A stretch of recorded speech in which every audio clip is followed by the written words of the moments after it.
Good afternoon, Better Homes and Garden. Thank you guys so much for joining us for October's broadcast of ZapTV. My name is Wayne Weaver. I will be bringing in my co-host in a second, but just kind of wanted to give you guys the normal how the system works, just in case we have anybody new on. First of all, please feel free. I would hope that you would log into Zap. We will go live in a little bit, so you can roll with us as we're live in the platform. So definitely log in. The broadcast will be recorded, so you'll be able to rewatch it, share it, put it in an office, or share it with an agent. That'll be available at the same link you clicked to watch, approximately 24 to 48 hours from now. That'll be able to be rewatched or shared.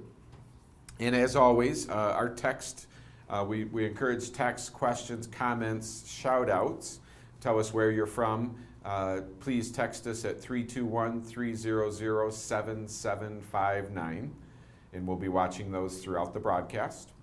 And of course, a quick thoughts and prayers out to everybody in the path of Hurricane Michael. So we're definitely thinking of anybody in the path of that. I think we could all definitely put some thoughts and prayers for those folks that are dealing with that. So with that being said, I am going to introduce my co-host for the day, Dan Elzer. Hey, we're switching roles yes, here. We are. It's a little weird for us. I'm actually feeling a little weird on this side of the table, to be honest with you. So. Yeah, but off stage it was different coming, that's what you usually do, coming in and standing next to you. No, I'm excited. We got a little different kind of a program today. Yeah, so we're going to actually just pull in, I'm going to pull out your experience, your knowledge, all of your expertise with this topic today. So of course we're going to link it back to Zap and how Zap can help us, but we're going to start with just a core little bit of an interview with Dan, and we're obviously talking about preparing for a transitional market. So some of our markets are actually in it. Yes. But if we haven't realized that, or maybe we are, our market may be still prior to it. But definitely, what can we do to make sure that that we succeed and we make it through this transitional market? And that's basically what we're going to be talking about today. Yes, and I think it's going to be awesome. I think the platform lends itself to give every single one of you a competitive advantage over any other agent out there as this market goes through its transition. Okay, so transitional market. Some of us may not, maybe not have heard that before. We could be new. We could just. So if you would just start with, what is a transitional market in your mind? What does that entail? Anytime a market has a change that requires us to make changes to our behaviors, to our techniques, to our skills, to stay relevant, to stay on top of things, I consider that a transitional market.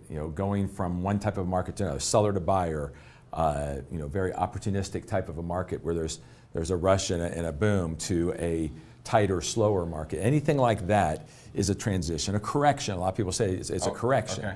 Okay.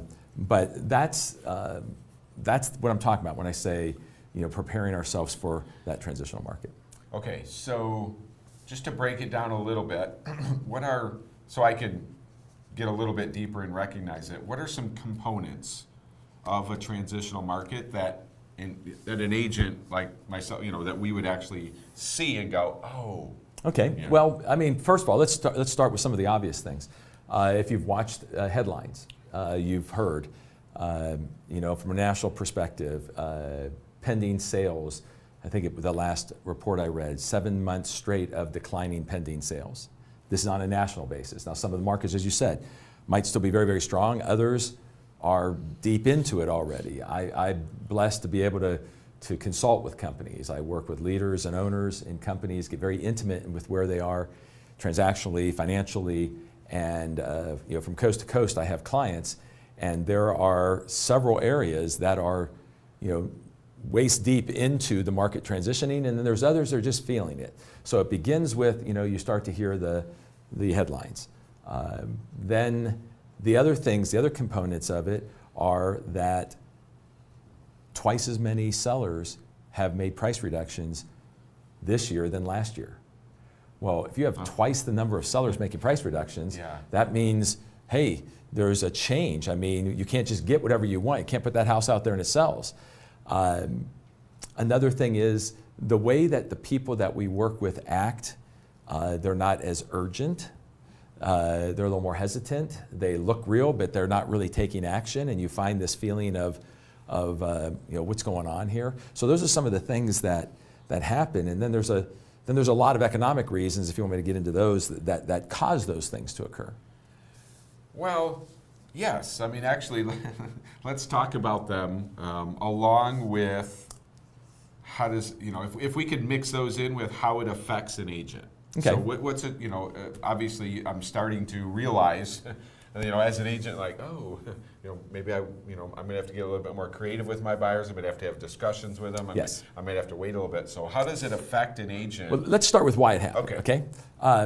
For almost a decade, about 8 years, we've had kind of a straight line increase in prices of homes, right? I mean, every time you turn around, prices are up 4%, 5%, 6%, 7%. So we've had this abnormally high rate of increase in price.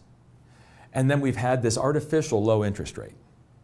And think through the time. You've been in it over a decade. Think how many times you heard the threat, oh, rates are going to go up, and then they didn't. Yeah. They started to, and then they didn't. So what we ended up with was a lot of people that were able to purchase a home that in any other time in the history of America, real estate, they would not be in that type of home, because the affordability factor was such that rates were almost zero. I mean, 2, 3, 4% for so long that people were buying houses up here and could handle that increase. Well, what's occurred is the prices have gotten to a point where affordability has become a problem. And now interest rates, over the last 3 months, interest rates have moved dramatically. And the Fed is pushing on rates. So it's not a threat anymore, it's actually occurred. And before we came on the show, I reached out to a friend of mine who runs for a large bank, runs their mortgage division, and he shared with me over the last 60 days, they have had a move in the 30-year rates that have affected upwards of $15,000 of buying power. So I can't afford as much. Well, if you were looking at $200,000 houses, let's say, and now, because you qualified, rate at 200, so you were looking at the top, now it's 185. What's that going to do emotionally to somebody? I mean, folks, think about it. Think about how emotional a buyer can get in the hot markets when you tried to sell them a house and their offer didn't get accepted because they didn't get aggressive enough. And then you had to go find them another house, and maybe the market moved away, and all of a sudden they couldn't afford that anymore. Look at the emotional trauma that happened with that buyer that you were dealing with, the paralysis they went through. Well, now we're going to turn around and go, oh, it's affordability. Pricing has hit a point where it's very, very hard to afford a house, and now interest rates have made it even harder for someone to buy and afford a house. Now, the challenge to us is that the dynamics in the marketplace are that when the market gets to where it's not affordable, there's a leg down, kind of like a stock. If you ever watch the stock go up, and then it comes down, and then it starts to go up again. We're going to go through that leg down throughout the country as each market transitions. What is the distance from the top to the bottom? We don't know. No one can call where it's going to. You don't know what the bottom is. Yet. But how many buyers are going to try to call the bottom and say, I'm going to wait? Yeah. So this creates a pause in the marketplace. And when there's that pause, we get scared because people aren't taking action. Then we have sellers that need to make adjustments. So how does it affect the individual agent? I think it does this way.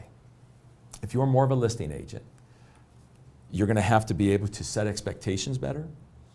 You're going to have to be able to have better confrontational skills, to make adjustments, because the seller is going to look in the rearview mirror and say, but this is what happened. You're looking in the windshield going, but this is where the market's going. So that's going to be a challenge for listing agents. Buyer agents, it's going to be even more difficult, because you could have a buyer that was fully qualified 90 days ago that can no longer purchase in the area they wanted to, and they're going to go into paralysis. And because history, again, looking in the rearview mirror, was, I've heard threats of interest rates for the last 10 years, they haven't gone up. Well, this time they're going up. So a buyer agent has to be more diligent in their vetting and understanding the motivations, the deadlines, urgencies, and abilities.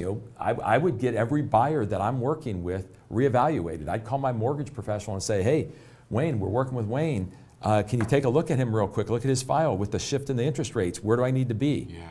Just so I can be prepared. If they were close, Yeah. you know, I mean, there's nothing worse than putting an offer in, here's my letter, and Then you go back and yeah. the bank comes back and says, yeah, there's a caveat on the bottom of that letter, subject to change, Yeah. and all of a sudden they're not interest approved. rates went up, you know. I mean, in your lifetime as an agent, how often did you have buyers look dramatically below their affordability index? Yeah, they're always pushing it. Right. So, I mean, if someone qualifies at 210, they don't go, show me 150s. They go, can I get 211, 212, and we'll negotiate them down. So that $15,000. Now, if you're in a $500,000 market, not 15 as, grand, not a big deal. Yeah. If you're in a $150,000 market, that's 10%. That's locations, that's school district. I mean, there's a lot of things that come into play with a potential buyer. Exactly. So we got to be prepared, and I truly believe that, 32 years in the business, 31, going to be 32, that Zap can position the Better Homes and Garden professional agent in a manner that they will have a competitive advantage over their competition if they will use the system and leverage your brand. Yeah, I like that. I love that. And we'll get into kind of bringing it full circle and get live in Zap in just a little bit. But before we do that, just one more thing. So we've talked about the market and how it's changing and how, I may have to work a little different, but more than just being more diligent in things, how am I going to have to change what I do every day to succeed and actually make it through this market? Okay. Let me start with some good news, though. Okay, Yes. because I don't want yes. I don't want everyone to think that the doom and gloom. I mean, I'm a news watcher, a business news watcher every morning. I watch the markets. I watch the 10-year Treasury bond. Again, this morning it was up again, so there's going to be another little pop in rates come tomorrow. If you watch the news, you'll get depressed. You'll start to worry. You'll start to think, uh-oh, is it over? Did I miss it? I'm here to tell you that the market will be just fine. There'll be a small correction. So here's two good news. Let's start with the market itself. Banks are healthy. The new regulations since the financial crisis, banks are liquid and healthy. They can handle any correction that's coming at us. Two, employment. Unemployment is at the lowest rate since what, the 60s? Yeah, that's 3-point-something%. So people have jobs. The better one is the wage index. First time in a long time, wages are growing, and that's because as employment gets tight, and I want a better employee, I need to pay more for you. If I want to keep you, I need to pay more. So there's wage pressure, so wages are going up. So those three things tell us that the economy is solid. We shouldn't have a problem. Also, demand for houses. We still haven't caught up with the number of houses we need to build and have for the family formations that are going on. So there's demand, there's banks that are healthy, there's wage growth, and there's unemployment is at its 50-year low. So what does that mean?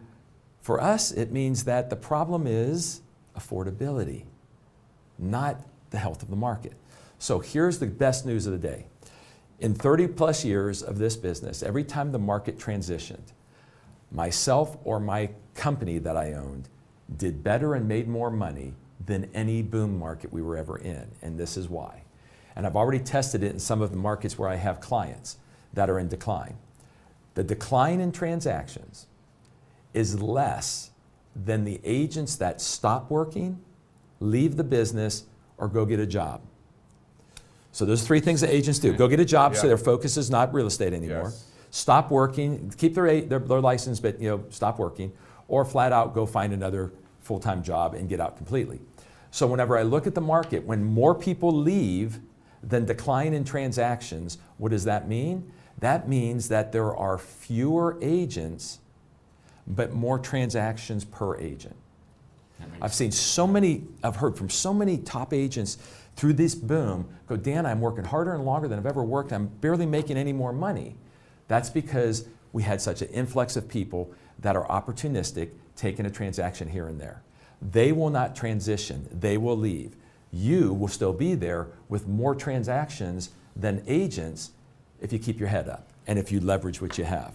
So that's what I would do. I would sharpen my skills in prospecting, presentation, confrontational skills, vetting skills to be able to vet people better to make sure that if I'm giving you time, you really can afford and can act. If I don't sharpen those skills and I rely on the skills of a boom market, I will go out of business. And I know that can help you. Yes, yes. So, I mean, very interesting. So just to reiterate, like we're in correction mode. Yes. Not, you know. Not the end of the world. Yeah, not freak out mode. No. Like we're just doing it. We have a correction here. We're gonna likely see it across the board. Let's just, you know, just tweak our skills and how we work and make it through. You know, listings will stay a little longer. You know, you'll go from a fast turn on your listings to a longer turn, which means you have to be able to go in, explain to a seller that we're going to be doing reevaluation appointments to make sure we stay relevant in the marketplace. It's not just a straight up market anymore. Just conversations will become way more important. You know, Exactly. just even more important, not way more, but Exactly. just even more important. So, which makes sense. So now now it's the real test. Oh boy. Since I'm on this side, I get to, so let's think about Zap. Okay. And I'm going to ask you, with all of the conversation we've had to this point, what an agent needs to do different, what they need to get better at, you know, how they can change what they do daily. What within Zap, in your mind, would help them be more effective in this transitional market, you know, whether they're in it or coming to it or, you know, whatever the situation is. So I like this. I like the role switch here. Yeah. So I'm usually asking him these questions. Well, I've learned a lot from you in the 2 years we've been doing this. And if I was active in the marketplace right now, the first thing that I would start utilizing the daylights out of is insights. Yes. You taught me market insights and property insights, the way that they get posted on the internet for the consumer to see that Dan Elzer is talking about this area, something that's going on, you know, a spring fling, an event, a Halloween event, or a fall event, fall festival. So me talking and speaking as a professional gives me the image to the marketplace that I'm the expert. Property insights, that I'm giving professional commentary on property, because you taught me that if that's out there, the consumer gets to see it, and all of a sudden I become the household name for that market area. So that would be my first thing I would do. Second one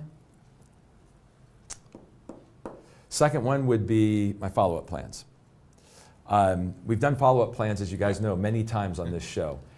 But every time we do follow-up plans, I see that most of the follow-up plan is a automated email touch that's predetermined. I think in this market, with the paralysis that will happen because people's fears and uncertainties, I think I would turn that on its head. I would have fewer automated touch points in my follow-up plans. I would change the message, making me the expert. Do you have any thoughts or concerns? Are you worried, or do you have questions type of approach? And then I would have more personal phone calls. I know that we don't like to pick up the phone, guys, but that's a traditional market. That's what we're going into. But I'd have more touch points to the people that are in my system where I have to pick up the phone and say, hey, Wayne, I was just looking. You're now looking over here instead of over here. What's going on? How can I be of help? So I would change my plans. Third thing I do, what is it? Watched homes. Yes. Watched homes. We did the whole show that time on listings. Listings are going to be the name of the game. Listings are guaranteed money in a transitional market and a transitional and traditional market. So I need to get inventory. So I want to be doing everything I can to leverage that, and watched homes, being able to give every potential seller an area where they're going to get input, and I can have follow-up with them, watched homes. And then the last thing is I would analyze my scores differently. I would really look at the scores to make sure that the people that I'm putting time and effort into can really do a transaction. That's what I would do. I'm going to give you 100 because I did them in a different order, but I know that you set up the show today. Yeah. So I'm hopeful I got some of them right. Just a little bit different order, but you know, again, you know, we touch on it. We touch on it every show. You know, whether we're live or in the broadcast. You know, just how powerful Zap can be to help you run your business. Let it be the assistant is one thing, but the marketing, the prospecting pieces that you have within it are absolutely crazy. So, so we might as well get live and just start showing you a couple of the things that we're not going to do. Where are you going to start? So I'm going to start with follow-up plans, because for me that's the most important point in the platform. We talked over and over about getting contacts in the system. Yes. Like, contacts is number one. Every single person I know should be in the system. Plain and simple. Friends, family, past clients, current clients, sphere, neighbor, everybody. And then it's a matter of how can I touch base with every single one of them in one way or another. Whether it's twice a year follow-up plan for my friends and family, or past clients that get something from me for 10 years. Yeah. I want to make sure. And then of course we can work on the potential for adjusting one to fit into the transitional market and how our clients are dealing with it. Yeah. So we can kind of build that. So that's my first one. So we can't get super deep in this, but I definitely want to show you where they are. Look at one and just show you a couple clicks to know that you guys can change these. So follow along, adjust guys. them. Open up your laptops, get signed in, follow along. This is going to make a huge difference in your career if you can leverage this tool. Yes. So I'm going to go live, and I am going to show you. This is the dashboard as we see it. And if I click this Manage button on the left-hand side, you will see that I have follow-up plans, call scripts, and email script. 3 different libraries there. And again, just for time's sake, I'm going to just click on the follow-up plan library. When it comes up, you will see that I have a number of follow-up plans in here. Ideally, I take a peek at one of those. I could create my own anytime I want. I could easily create my own follow-up plan. But I'm just going to grab this automated plan. And I will look at it, and you will see there are 24 touch points. In whether I want to change that just because, hey, I work a little different, or I want it to say a little bit different, or hey, I'm going to tweak this one so that in a transitional market, I am not constantly saying like, hey, do you want to look for home or this or that? I can be more show advice, ask for one-on-one appointment so that we can discuss where we are with the in the process. So if I just hit this pencil on the right-hand side, I actually created a copy of that plan that I was just looking at, and right here you can see that I can switch order. Switch the order. I could change which email script is part of it.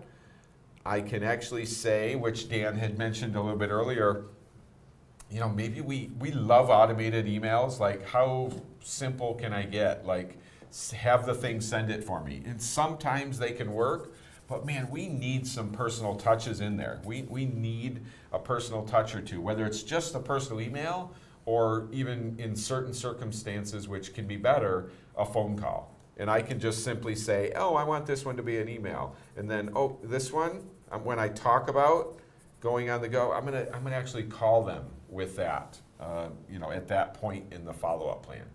So again, that's how easy it is to just get in here, say again, hey, this is pretty close, but I need to tweak it a little bit. Let me tweak it. It will create my own copy that I can start using and be comfortable knowing that that is a great plan because I tweaked it. So I don't have to create it from scratch. I can take one copy. No. I mean, believe me, that stuff's good. Yeah. I'm just going to want to make it my own a little bit, or likely throw some personal touches in it. Cool.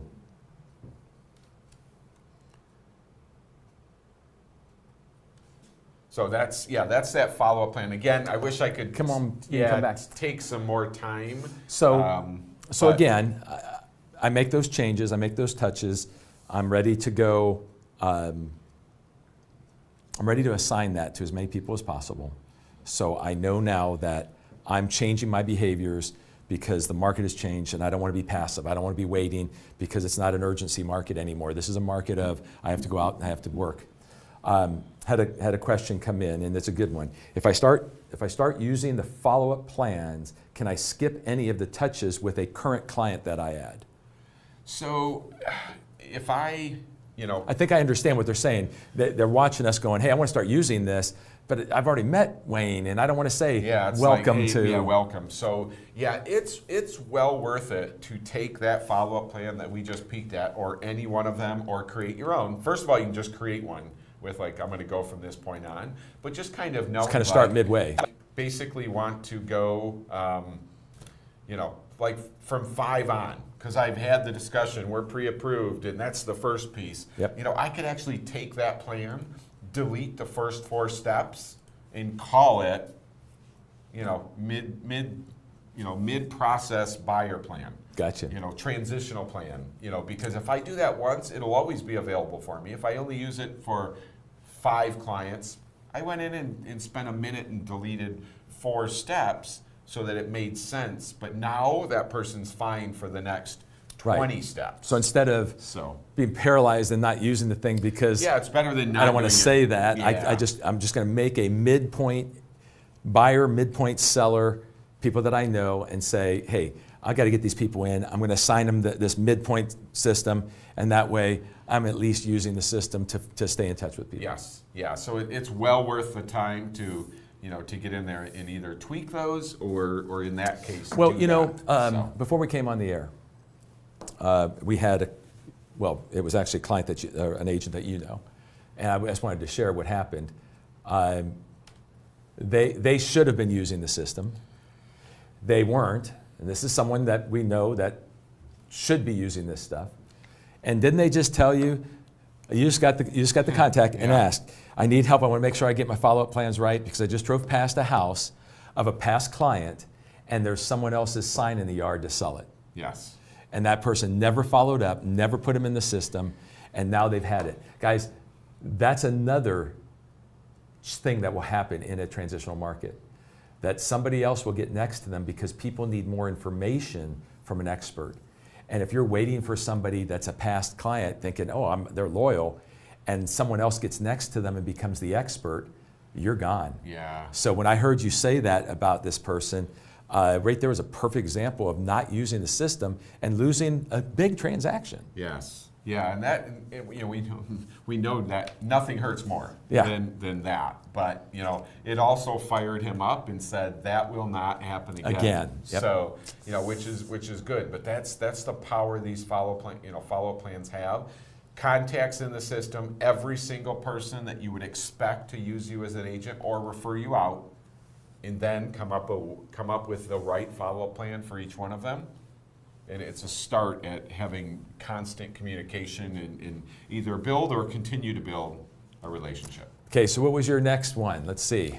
So mine was Insights. Insights. So well, I'm 2 for 2, just wrong order. I could line the 4 of them up and put them all 1, 1, 1, 1, but unfortunately I had to do some sort of order.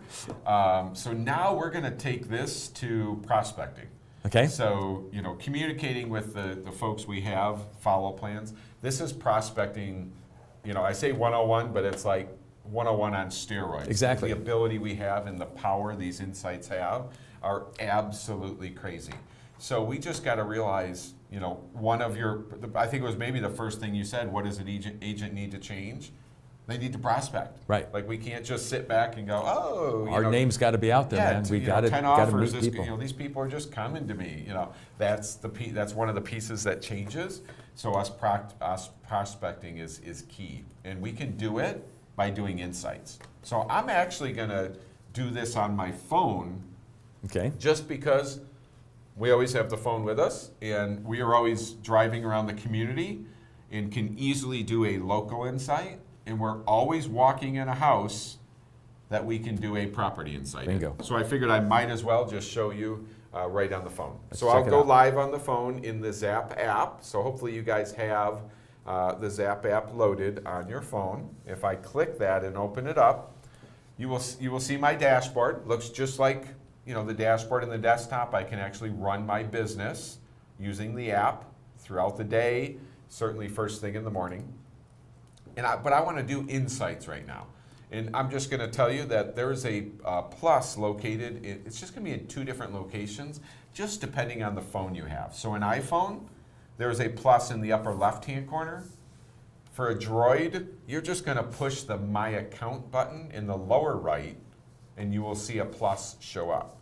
So I'm going to click the plus on my phone, and you will see the third and fourth option is New Property Insight and New Local Insight. So I'm going to click on New Property Insight, and let me just grab a property. I will grab 1982 East Main Street, and that's just a home for sale. I can simply click on it. It doesn't matter who this home is listed by, as long as it's active in the MLS. I'm showing it, previewing it, broker open, it's my listing. I can pull this property up and just simply in that description box, talk about the home, its highlights.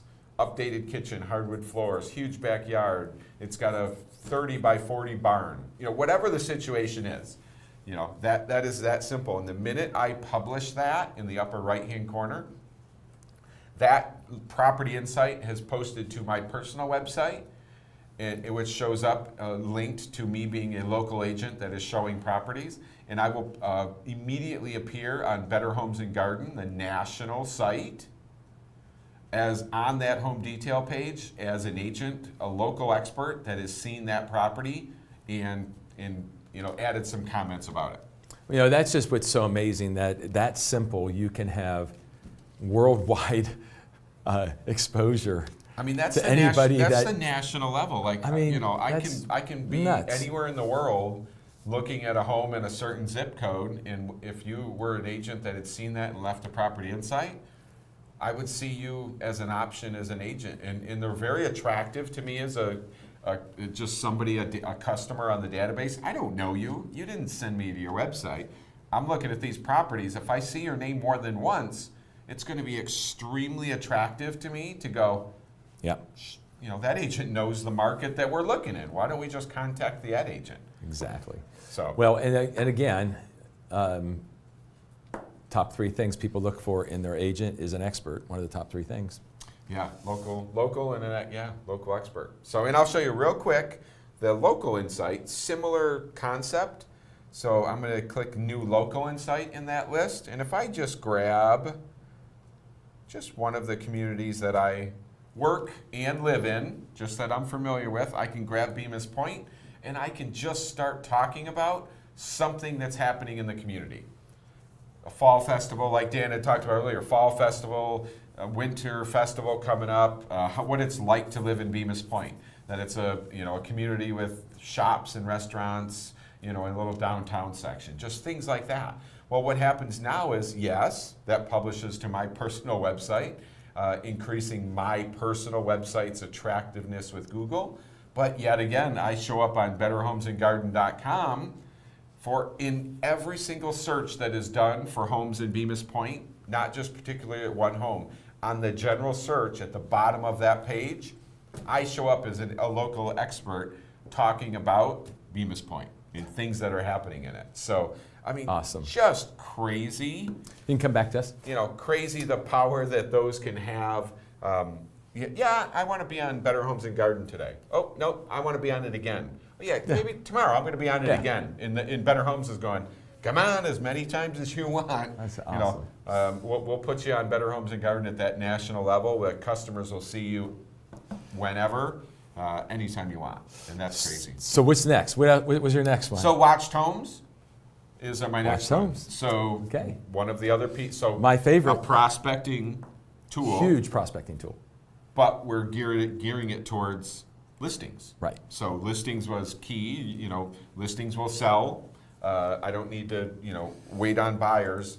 If I have a listing there, it will sell over time. So we know we're going to make money from them. So what we have the ability to do with a watched home is set up any potential seller. And a potential seller to me is somebody that doesn't have their house listed. Bingo.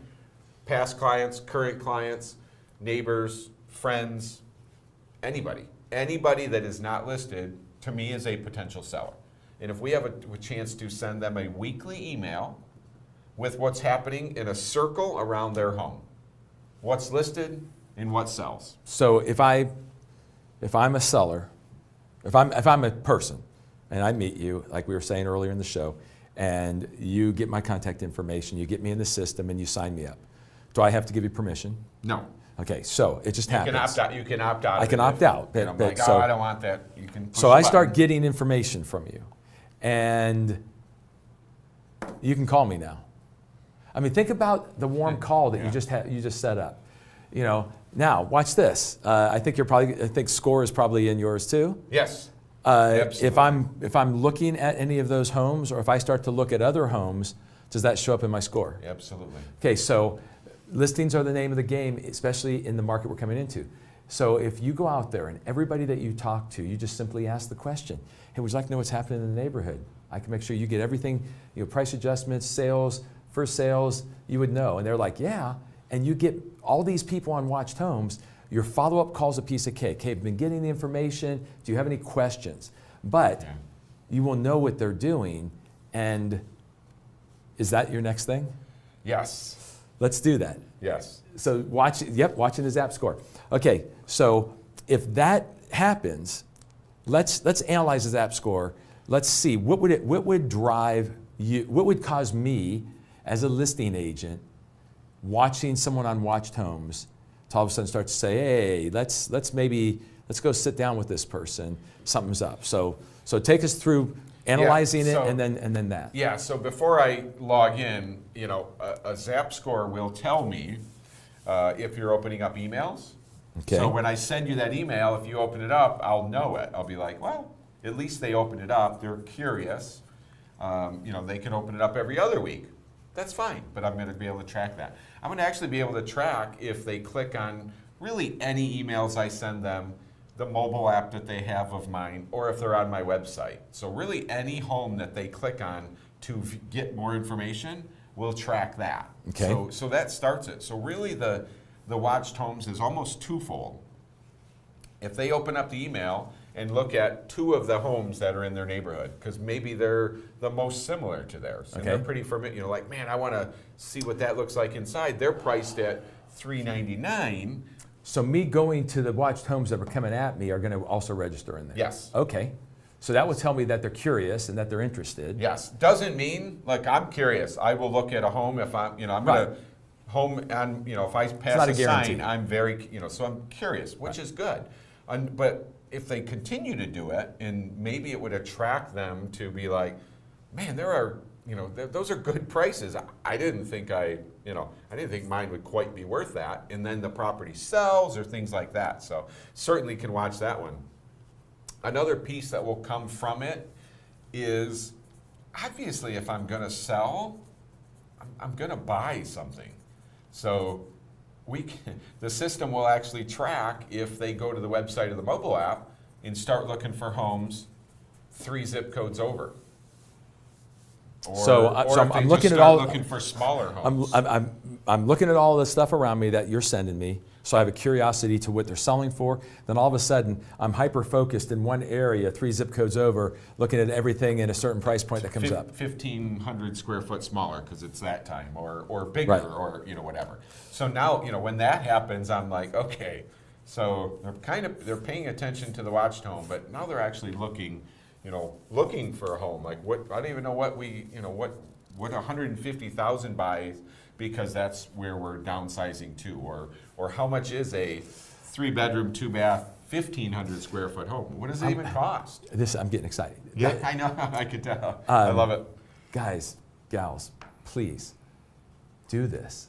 Think what that just did. The simple engagement to somebody, signed up on Zap, given Watched Homes, and you watching them and seeing their behaviors and being able to be there and call them and go, hey, just following up, how are things going? Do you have any questions, any concerns about the marketplace? And they go, yeah, matter of fact, thank you for the stuff. We've been looking, I think maybe we might be able to move over here. You're the first one there. That's a listing, sold, sale, because you're using this times X times for whatever you can do. Yeah. So let's get in there and just peek at what we see, and I'll just hover over a Zap Score just so you guys can see it. So I'll go live and just at the home dashboard, obviously the first thing you see when you log in, If I just click this contacts number over here, that's 96 people. So not a ton of people, but, oh, I apologize. It booted me out. That figures. That was kind of weird. Let me find my guinea pig that I was using. We're going to pull up Jennifer. So I clicked 96 people. So, again, I've seen, platforms with 4,000 people. Yeah. But still, I hand you 96 names and tell you to keep track of every single one of them. No way. I can't do it. I can keep track of 5 that are calling me every day going, I want to find a house. Those people, no problem. But 91 other people, I want to keep them. I want them to know I exist. So simply this ranks the 96 people. What it does is it ranks them by the highest Zap score. And the Zap score, again, tracks opened up emails, website, mobile app, looking at homes, just all of that. So if I just hover over Sharon, I can see that she's been, she's active on the website. She's opened up emails. This one opened up an email. So whatever the process is, some of them are just quiet. So 96 people, you're more effective if you have more people. You'd have just a larger group to look at, but still, you don't know when one of these people, Jody, like she's looked at $400,000 homes. You better believe I should be in contact with her. And did she go quiet? So what it does. Going quiet could be the fear of the market. Yes. So that's a touch point right there to go, hey, just following up, how you doing? And guys, don't say, hey, you went quiet on my system. Yeah. No, call them and say, hey, how's things going? Just wanted to see if you had any questions or if I could be of help. And them going quiet might give you the perfect opportunity for them to say, I'm getting nervous, Dan, and there's that appointment opportunity. Yes, can you help me? What's happening in the market? Let's get together and discuss it. But the Zap score just keeps us completely connected with them. The follow plans and the watched homes, all that keeps us connected all the time. The Zap score keeps us connected when we really need to. Exactly. If we're monitoring that, I won't miss a chance for communication with a contact in my database. Exactly. Well, cool. We have one other quick question, and I think you kind of touched on this. Using the follow-up plans, if I add more personal touches, will it let me know when I need to make those? Yes. Yeah, actually. We got about a minute to do. Yeah, let me show you live real quick. Take me a second to go back to my dashboard. Those would actually appear. So if again, we're talking like, hey, automateds are great, but man, if we have some personal touches in there, it can be more effective. It can be, more personal to that, to the contact, to the client. So what they would do, and Jennifer's in great shape because she has 0, but they would actually appear in this circle for reminders. And it would actually notify you in the calendar piece that, hey, John is on a follow-up plan, needs a personal touch or a phone call. A 1 shows up there and just tells me, do that. Something's to do. Do that this morning so that you're in touch with John and you're seeing if he needs anything. So Awesome. That's where those personal touches are beneficial, but yet the system, again, tells you, everything you need without you wondering, like, when was the last time I talked to John? Exactly. So. Well, I hope that helped out. And coming up, please mark your calendars, save the date. Next ZapTV, November 14th, 2 p.m. Eastern Time. Always Eastern Time, guys. And I hope this helped, guys. We're going to be going through this transition. You're going to feel it if you're not already. Don't panic.